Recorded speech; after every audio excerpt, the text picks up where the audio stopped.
Some reporting outlets got a sneak peek look at Splatoon Raiders, and in this video, I'm going to go over everything they actually weren't supposed to tell us yet. To Spiralite ores, rhythm-focused minigames, and survival elements. It is all out, apparently, and no one seems to be talking about it. So let's get right into it. Honestly, I was going to do a video about ESRB and Peggy announcing the ratings for Splatoon Raiders, that being T for teen, basically. But when I was looking at some articles, I found a bunch of outlets talking about Splatoon Raiders and stuff that we don't really know about yet. For example, this article by Nintendo Reporters goes over aspects of the game that we didn't know about. This got posted 4 days ago and goes over stuff that I feel like hasn't really been shown off. Of course, they talk about the fresh ESRB filing and provisional Peggy listing, hinting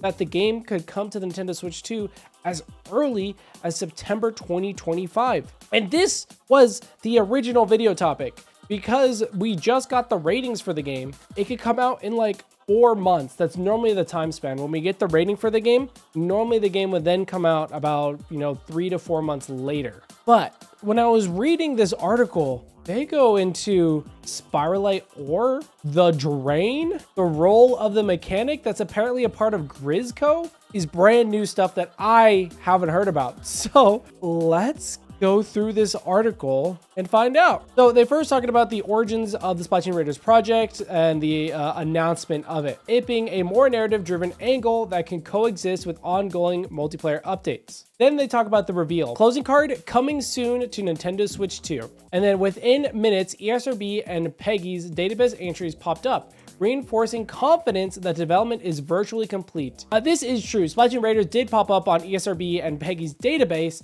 but they were rated E for everyone. And I think Peggy had a weird temporary thing, so we knew it ourselves that it wasn't really finalized. So when we had the updated T for teen that just came out a few days ago, it makes sense that that would be the final one. And it also has some interesting gameplay implications. But as I kept reading on this article, we got more information via this, the plot and setting, the Spiralite Islands. I'm going to go ahead and read this excerpt, and then we're going to go ahead and talk about it. It says, the Spiralite Islands lie far west of the Splatlands, a chain of spiraling islands formed by volcanic vents and coated in shimmering ore that reacts to colored ink. Nintendo hints that the islands host relics older than Inklings themselves, possibly tied to extinct marine civilization referenced in Splatoon's 2 Sunken Scrolls. Landing zones range from salt beach shipyards to gravity-defying reef mesas, where ink pools float like balloons. And from here, the one thing that I picked up a lot was them talking about ores. I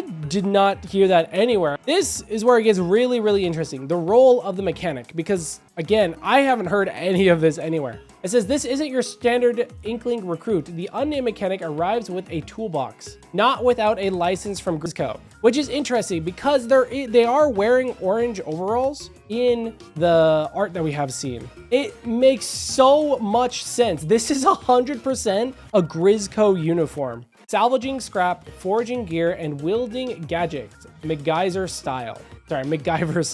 As you collect Spiralite ore, you craft ink-powered grappling claws, hover saws that double as melee blades, and modular backpacks that feed ink canisters through copper tubing. I don't think I've heard anything about this, but it makes a lot of sense. It can help you craft different weapons and different ways to traverse the landscape. So when they talk about grappling claws, that I definitely will help you climb. Hover saws, maybe chop down trees. Melee blades would actually be very interesting because we've only had really one melee weapon, the Splatana, maybe if you want to count the ink brush. But melee weapons would be a very interesting mechanic, especially for an experience like this. And then they say it's a tactile change of pace from buying weapons at Ammo Nights, making each upgrade feel earned through grime and sweat. Nintendo teases that your choices will shape the final loadout. Do you pursue stealth-oriented ink knives or blaze ahead with high-pressured sprayers that melt rusted gates? It sounds like RPG elements in a single-player focused Splatoon game. It just makes sense. We're probably going to have a skill tree that we could then, put points into to make our build. I don't think that this was actually shown off in the trailer at all. And it kind of reminds me of like Donkey Kong Bonanza and how there's a skill tree there.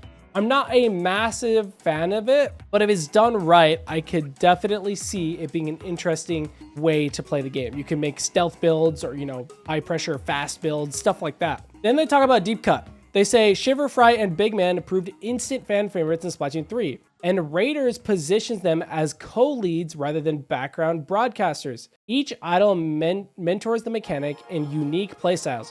Shiver teaches precision mobility with ink ropes, Fry unlocks stealth tactics by luring foes with rhythmic drums, and Big Man, ever the show stealer, offers comedic yet effective shield tech. So it sounds like we would be having 3 different tree paths, if that makes sense. So like going back into the skill tree, we would have basically stealth, shield, and mobility. And talking to each one of the Deep Cuts members can maybe lead us to, kind of upgrade each of that path. And we could choose which path that we go on, which makes sense. It's a very interesting proposition. And I feel like in Splatoon specifically, there's a lot more decision making than in a lot of games. Of course, you have to pick your Splatfest. So imagine instead of picking a Splatfest, you're picking your play style basically. And then that kind of gains your friendship with one of the members of Deep Cut. And then they talk about gameplay innovations. It says the Splatoon DNA remains unmistakable, splattering environments to gain mobility, stunning foes with ink saturation, and chaining momentum off walls. Yet Raiders weaves in Metroidvania layers. Gated regions required crafted tools or specialized ink properties to access. This makes sense. We all kind of expected this. It's probably going to be an open world-esque area that has, of course, Metroidvania layers. You have to get something to go to the next area. And then at the end, you then will have unlocked everything, the whole entire island, Spiralight Islands. Then they talk about a mission like they've actually played the game. They said one mission shows a toxic tide pool that only accepts alkaline and magenta pigments. Others spotlights gyroscopic ball bearings that let you roll through miniature coral tunnels like a pinball. Enemy AI adapts crustacean scavengers shields themselves with barnacle armor until you corrode their defenses with a solvent sub-weapon. So this confirms enemies. And again, did I miss something the last week? I swear no one has been talking about this. Apparently, crustacean enemies. Yeah, that honestly makes sense. I could totally see little miniature crabs running around, scuttling, and then they could have armor. As I said, they have barnacle armor.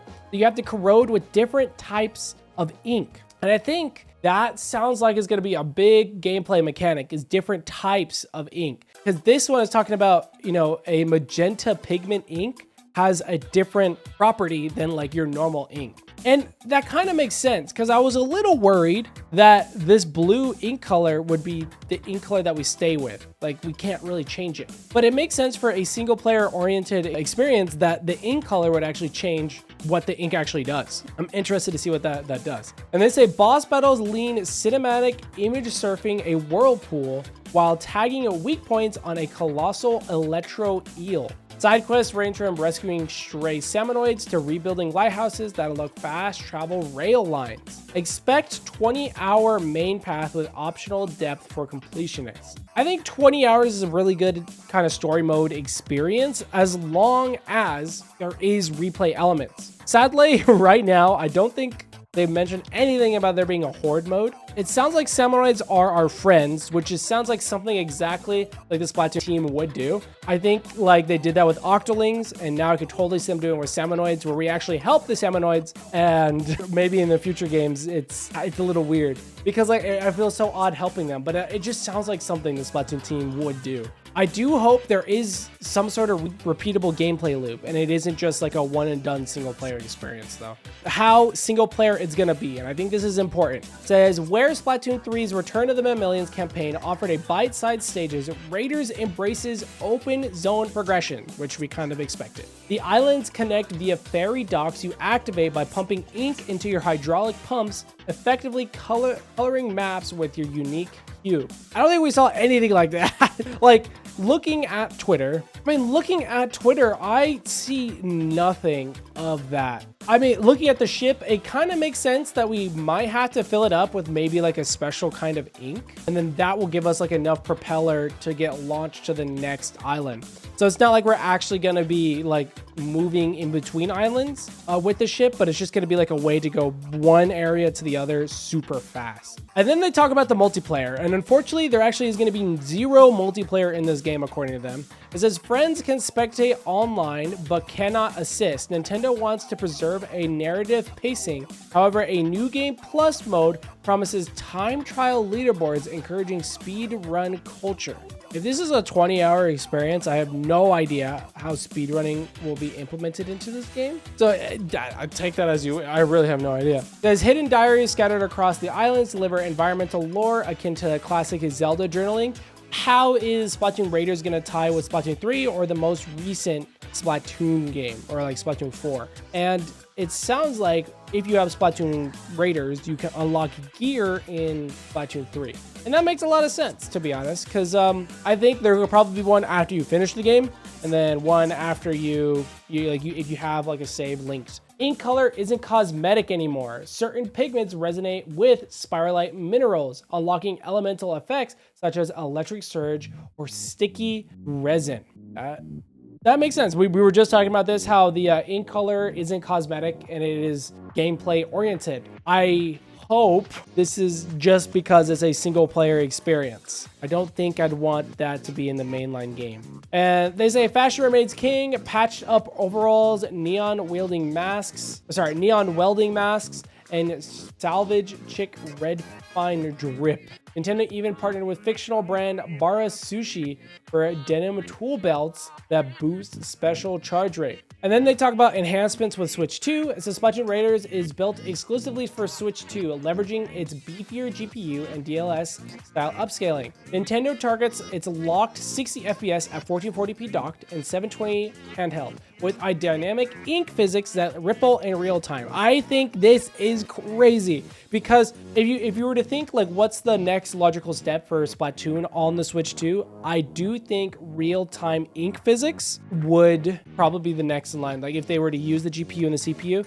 it's just like actual like ripples in real time would be cool. And it makes sense. There's reflective puddles bounce in neon highlights off coral walls, while volumetric fog drifts between kelp forests at dawn. Texture streaming eliminates pop-in, letting graffiti tags render crisply even through ziplining across cliffs. Rumor has it that Raiders doubles as a tech showcase for the console's NVMe-based storage.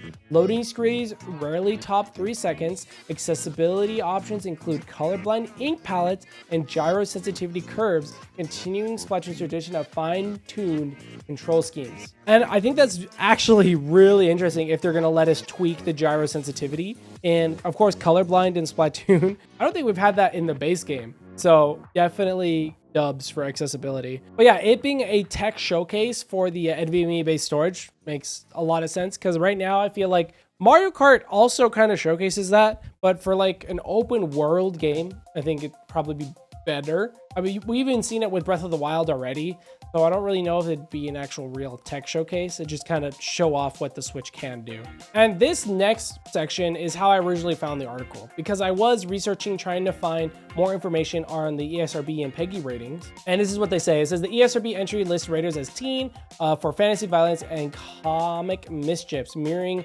prior Splatoon titles, but hinting at spicier tone in narrative beats. That makes sense if it's T for teen. And the PEGI database shows a provisional 12 rating pending final review, consistent with mild stylized combat. Yep. They do say that early listings signal Nintendo's confidence in schedule while still allowing tweaks should the narrative scene push boundaries. Players worried about dark detours can relax. Splatoon's playful DNA remains intact, even if Raiders dip toes into heavier environmental themes like resource depletion and ecological grief. And that this also just makes so much sense. It's crazy because like some of the stuff that they're talking about isn't even about the game, if that makes sense. But if they were to talk about tones of pollution, as we could see in the islands already, it is a mess. And if they were to talk about like what pollution does to the environment, it makes sense for a Splatoon story. The thing is that's where I'm like, I don't know how much they're making this up, because it all makes a little too much sense. And their sources are just the stuff that we already know.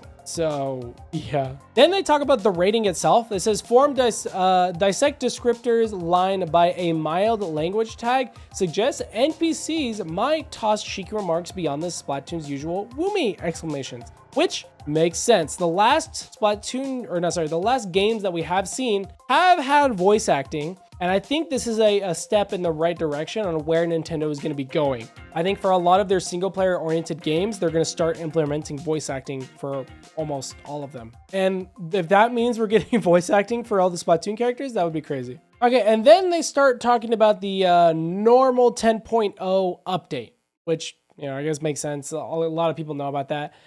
They say when connecting to Raiders, though, Raiders will remain single player. Nintendo hasn't rolled out a post-launch arena mode using open zone assets, which makes sense because, again, Nintendo is looking to prolong the lifespan of all their games by dropping content midway through its life cycle. And if they want to add a multiplayer mode midway through, it makes sense. And they say think Monster Hunter co-op where players tag colossal creatures for loot. And it's like, what? That would be so sick. Imagine having to hunt down boss salmonoids with your friends in an open world with Splatoon like movement. That just makes so much sense. I could totally see like 4 players jump into a map and they have to hunt down an enemy. A part of me believes that if all of this is true, that this is actually in the base game and they'll be adding more later, because I just hope this isn't a completely single player experience and there is a little bit of multiplayer.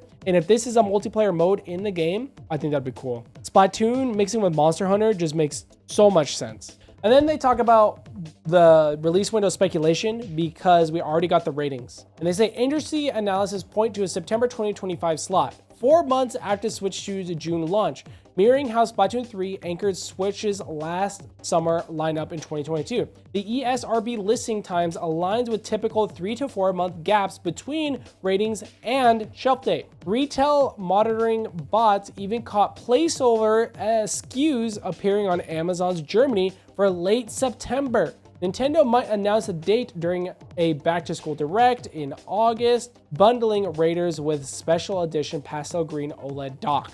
I don't know what to say. This just makes sense. But the SKUs appearing on Germany, it's probably just for any Nintendo game for September. So yeah, I don't think that means that it's gonna appear in September, but I think the SKUs appearing there just means that Nintendo is gonna release a game in September, which kind of expected that anyways. They do talk about the September launch possibility because of the Germany Amazon SKU, but I'm not gonna really go into that. I really just don't think that's too true. They talk about, then the rest that they have is kind of speculation, except right here. It says, keep an eye out for the Nintendo Store UK. Recent leaks show inventory codes tagged Raiders merch set, hinting at plushies shaped like the mechanics tool bag. Makes sense. They also talk about Amiibos. There being a 3-pack of D-Cut and their rugged attire, unlocking exclusive blueprints in the game. And yeah, again, that just makes sense. And it makes sense because it could be backward compatible with the regular, because you could just use the Amiibo for Splatoon 3 and it'll just get the deep cut. And